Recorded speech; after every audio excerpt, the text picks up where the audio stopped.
ஹரி ஓம் ஸ்ரீமதே ராமானுஜாய நமஹ. தென்பத்ரி சேத்திரம் என்னும் இந்த திவ்ய தேசத்திலே எழுந்தருளியிருக்கும் அரவிந்தவல்லி மகாலட்சுமிக்கு நாளை வரலட்சுமி விரதம் முன்னிட்டு தாயாருக்கு ஊஞ்சல் சேவை நடைபெற இருக்கிறது. மாலை 7 மணி அளவிலே ஊஞ்சல் சேவை நடைபெறும். சுமங்கலிகளுக்கு 108 பேருக்கு மாங்கல்ய சரடு தாம்பூலம் வழங்கப்படும்.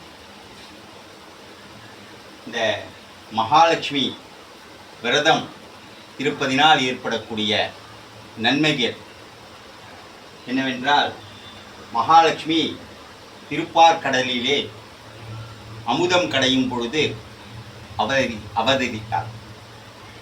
அந்த மகாலட்சுமியை மகாவிஷ்ணு ஏற்றுக்கொண்டு அனுகிரகிக்கிறார். இந்த மகாலட்சுமியுடைய அனுகிரகம் அனைவருக்கும் பரிபூர்ணமாக கிடைக்க வேண்டும் என்றும்,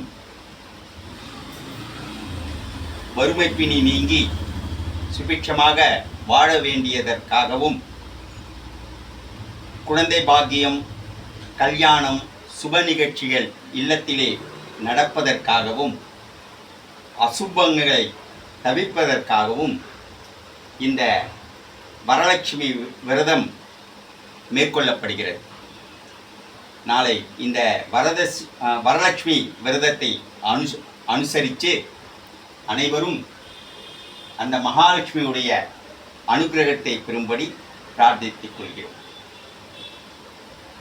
ஏழை பிராமணனின் வீட்டிலே ஒரு சமயம் ஆதிசங்கர பகவத்பாதால் அவர்கள் பிட்சைக்கு செல்கிறார்.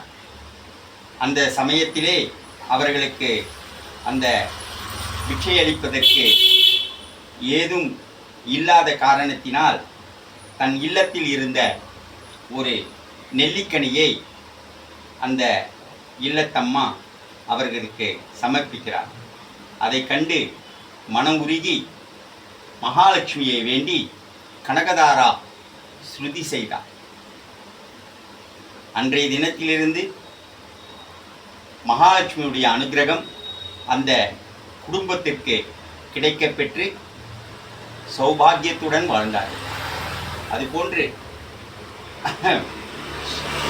மகா வேதாந்த தேசிகன் அவர்கள் ஒரு ஏழை பிராமணன் பூணல் போடுவதற்கு மிகவும் சிரமப்பட்ட காலத்திலே ஸ்ரீஸ்ருதி என்ற மகாலட்சுமியை தியானித்து சோஸ்திரம் செய்தார்.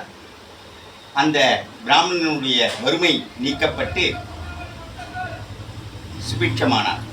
இதுபோன்று மகான்கள் எல்லாம் இந்த மகாலட்சுமியை வழிபாடு செய்து அவர்களுடைய அனுகிரகத்தை நாம் அனைவருக்கும் பெற்று தந்திருக்கிறார்கள். அப்படிப்பட்ட மகாலட்சுமியுடைய நோன்பு நாளை மாலை நடைபெறுகிறது. அனைவரும் வந்திருந்து அரவிந்தவல்லி உடைய அனுகிரகத்திற்கு பாத்திரமாகும்படி கேட்டுக்கொள்கிறேன். அடியேன் தாசன்.